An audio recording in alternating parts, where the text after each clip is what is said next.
but nothing really happened. So it was just like a glimpse into...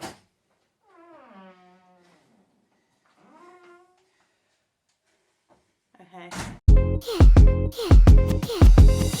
Hi gang, welcome back to Grace's Book Place. I'm Grace and this is my book place. Today I thought that I'd do a little bit of a catch-up video in a way, more for me than for you. I started BookTube, just last month. My first video went up towards the end of September, and before that I was doing like Bookstagram and all of that stuff, and I still am, but just slightly differently now that I have this space to talk about books. And I was sort of procrastinating putting up some reviews of books that I had read mainly in the month of August, and then one I think in July.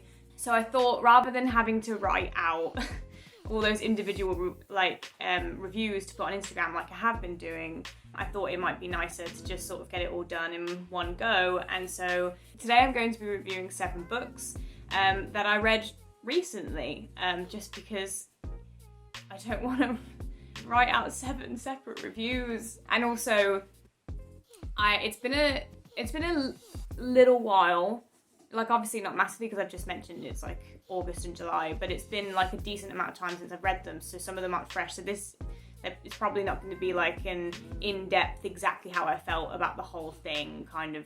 The reviews probably aren't going to be like that. It's just more going to be my general feelings, or my feelings now, as I've thought back on them and stuff.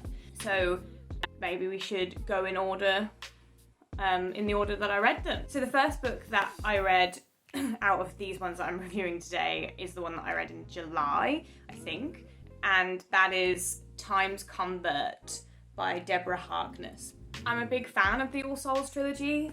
I've got it up there. I've loved those books for a long time now, but yeah, I've loved them for ages now, and I was very excited when I learned that this book had been written, there was more to that world and everything. So I had high expectations going in, which may be why it's not my favourite, or at least that I didn't love it as much as I hoped I would.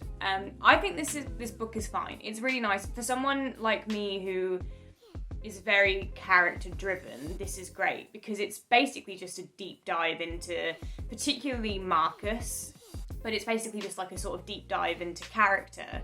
I wouldn't say this book has much of a plot, if I'm honest. If you're taking A Discovery of Witches and that trilogy and everything, which has a major the world could end type plot, I guess, or trying to, save things or make things better or change the world or whatever. This very much doesn't have that.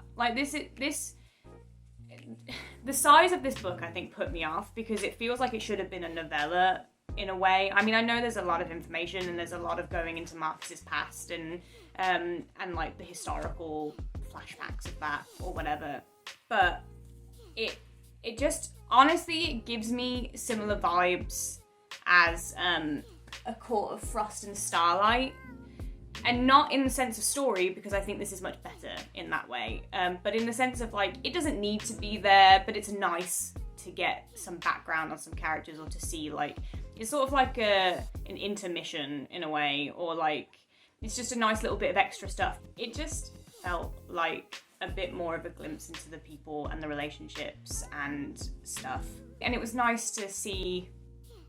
I don't want to spoil anything if people haven't read the trilogy, so it's just nice to see some of the characters that you meet later on in the trilogy and what they're up to. I guess that's the vaguest way I can say that. I enjoyed reading it.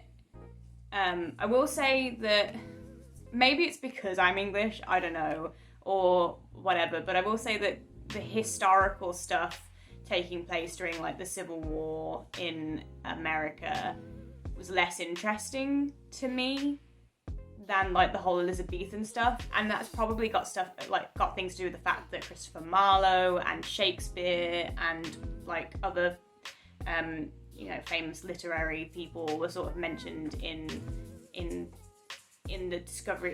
Shadow of Night, So that might be why I loved that a lot more. It's just not as interesting to me personally. So seeing like Marcus's experience during that time was like, it's cool because it's Marcus and I want to know more about him, but I'm just not that interested in that, like, in that era of time in a way. Like, I'm interested in, like, I think you should know about those things so I know, like, I have a passing knowledge, I guess.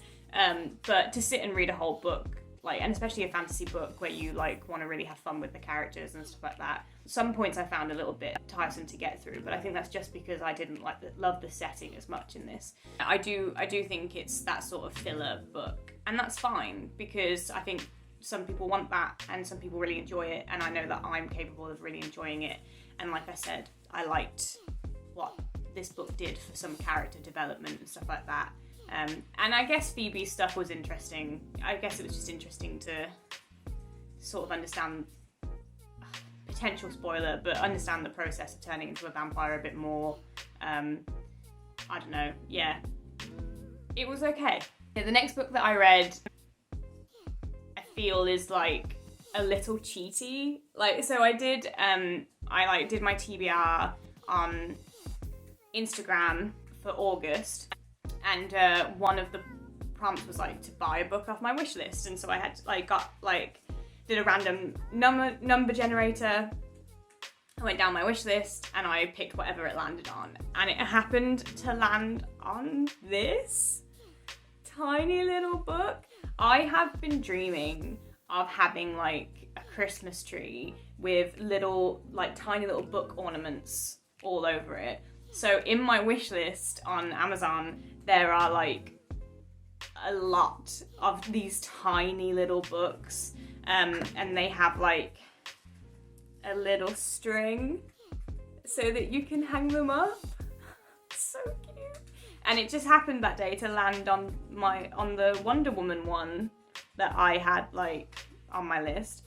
And I sat and read all of these tiny little pages. I read every single one. I went through the whole thing in one sitting and just read all the little quotes from Wonder Woman and everything, and it was fun.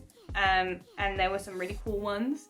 And then I happened to go on to Goodreads and Storygraph, and it is listed as a proper book.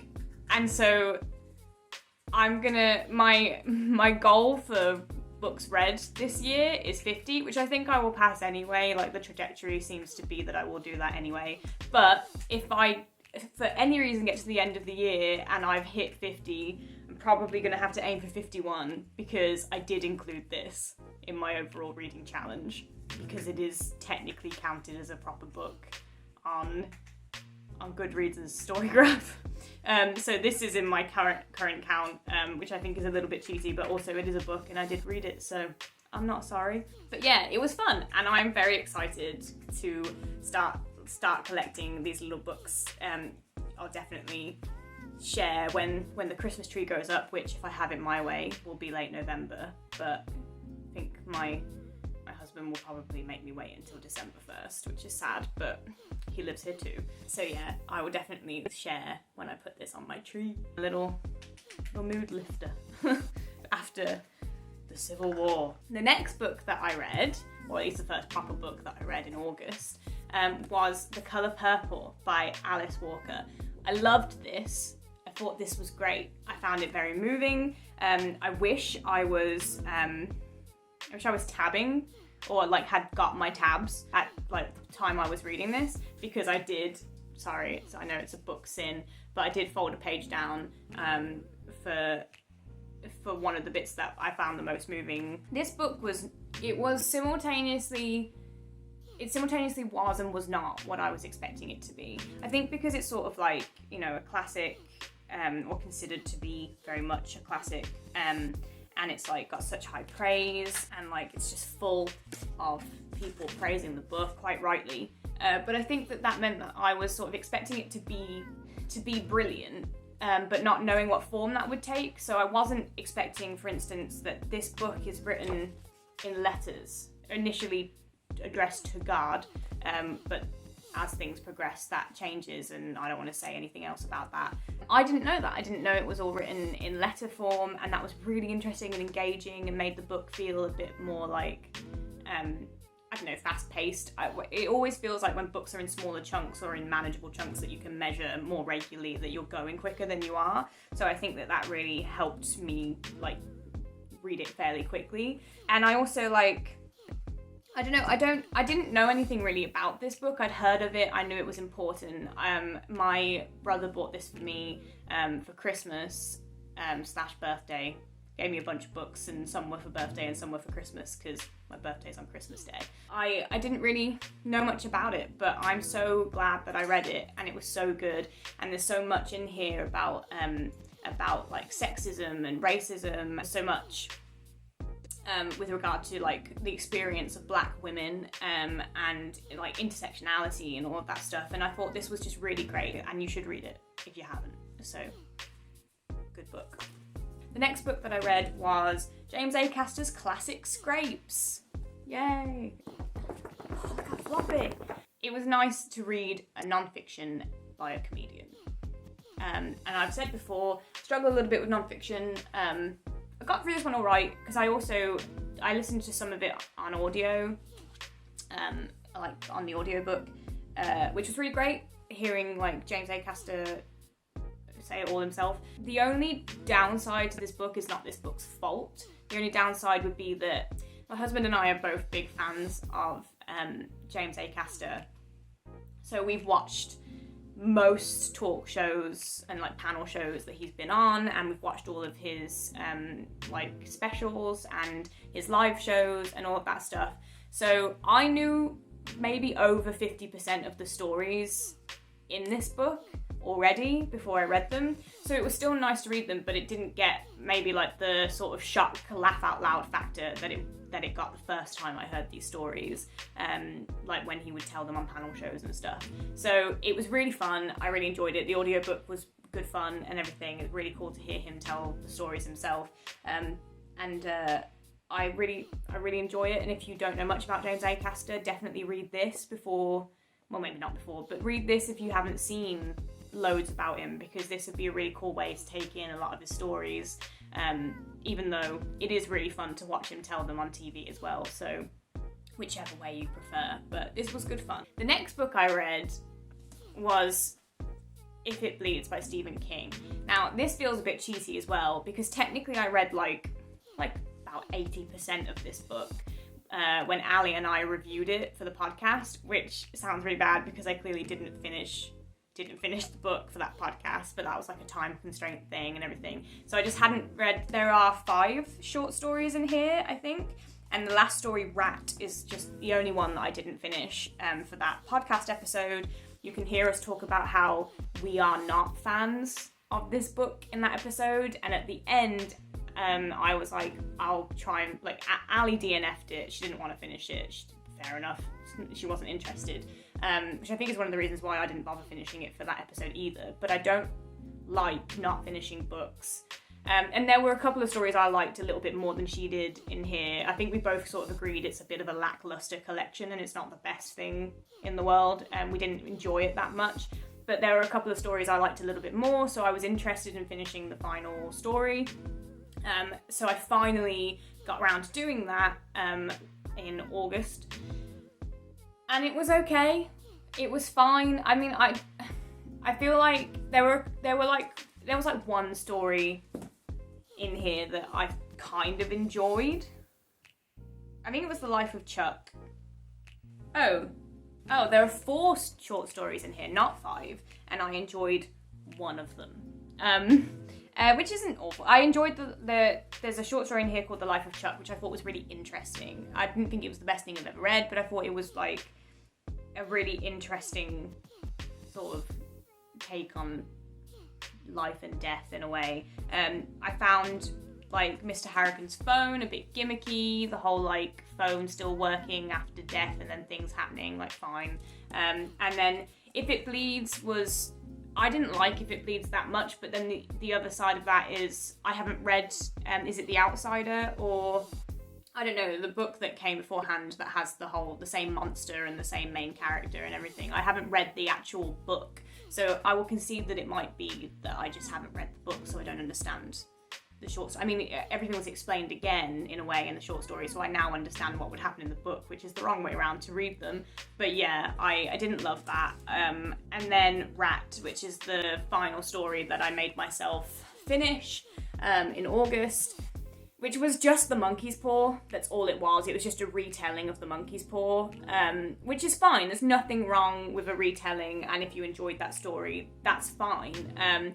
But I didn't like the main character. I didn't think it was that high stakes or interesting that much. I just wasn't invested in that story. So this collection is a little bit lackluster for me, and it's a shame because I've not read that much Stephen King, but the only other Stephen King I've read, I think, and I really loved was Just After Sunset, which is another collection of short stories that I really enjoyed, though I did read them when I was a teenager, so I might have to reread it and see if I still like it now. I really need to just start reading Stephen King's novels, but this wasn't great in my opinion. Yeah. The next book that I read was Anne of Green Gables by L.M. Montgomery. I did an unofficial buddy read for this. I went round to a friend's house after I started reading this, and she was also reading it, so that was really fun. We got to read alongside each other by accident, and whenever we saw each other, we were like, have you read this bit? Have you read this bit? So that was really great. I loved this. And a part of me hates that I loved this. I think that there's a part of me that thinks that, like, I know I'm soft, but I don't gravitate towards romanticized sort of like rose-tinted glasses, lovely, happy stories. And so I read this like, oh, I'm not gonna like this, I'm not gonna enjoy this, I'm too edgy for that, which is not true, and it never has been true. I cry at everything and I'm very soft.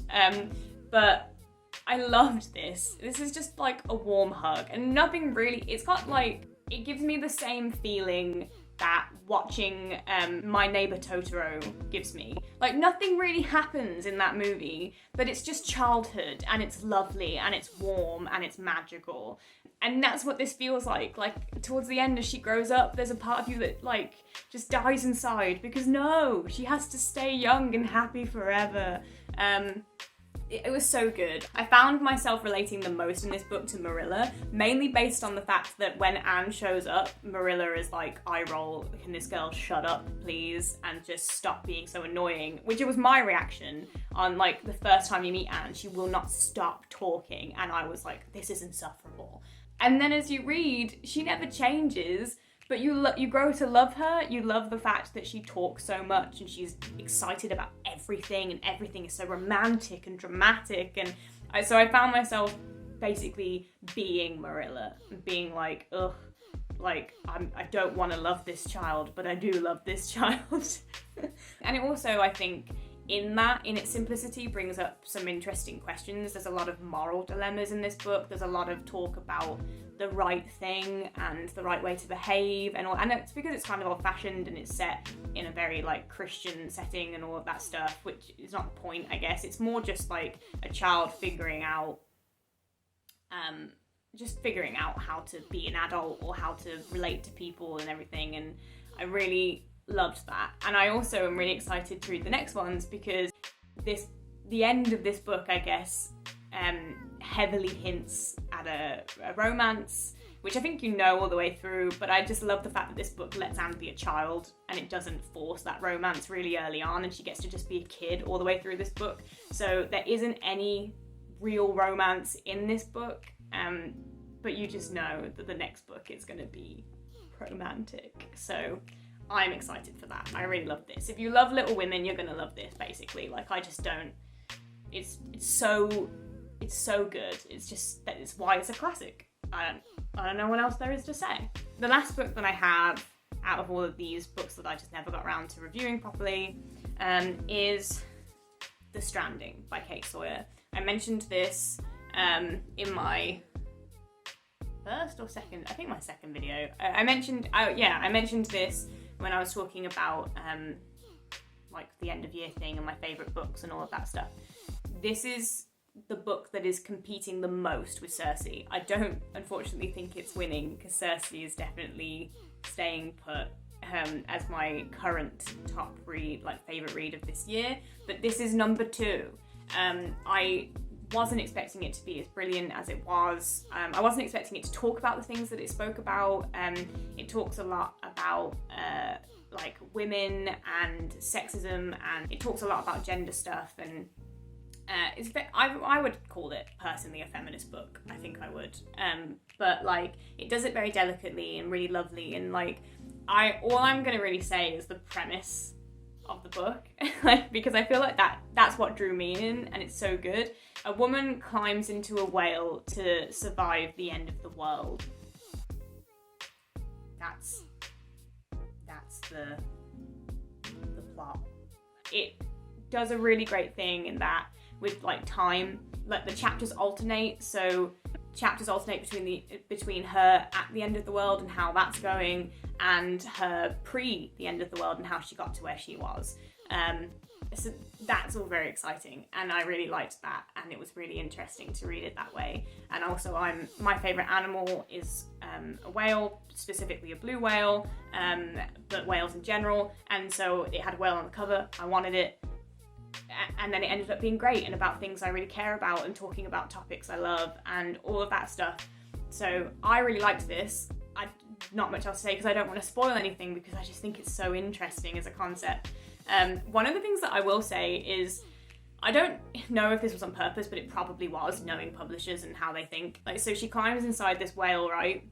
She describes what the whale looks like at the very beginning in chapter 1. She says, "The skin is not blue, as she'd always imagined, but black. It's not a glossy black like hot tar, but a deep green, blue, black, teal almost." And then, I think they've gone for that in the cover, in like, I don't know if you can see it properly, but I think they've gone for that sort of colour in the cover. And because she goes inside the whale, now, hear me out, this is like, it's almost like conspiracy level energy happening here. When you go under the book, the actual hardback is red, which makes me think blood. Skin, blood, I'm just, follow my logic. Then you open the cover, and it's pink, like flesh, like flesh. And then when you close the book and look at the pages, it looks like baleen. It looks like the bristles that they have instead of teeth. That's what it looks like. So this all together, putting that as skin, blood, and then flesh or tongue, it's the mouth, and then the sort of way this looks like baleen teeth, I just think that's very cool. I mean, that's very meta and very cool that they seem to have intended for the book to feel like the mouth of a whale, and that's so cool. I think that is exciting from a design standpoint, but that's just me. What a cool idea. This is arguably not my favourite cover aesthetics wise, but for concept, very cool. Those are all the books that I read recently that I just never got around to reviewing or talking about on Instagram or whatever. Let me know if you've read any of these, if you're interested in reading any of these, what you thought about them, if you've read them. I'd love to know what you think and to hear your thoughts. If you agreed with me, disagreed with me, it'd be really cool to have the discussion. So yeah, that's how I feel about those. So thank you so much for watching. Thank you for hanging out with me in my book place. If you want to, like and subscribe and all of that stuff, it'd be really cool to like have you here. See you again maybe. But yeah, thank you for joining me, and hopefully I'll see you next time. Bye.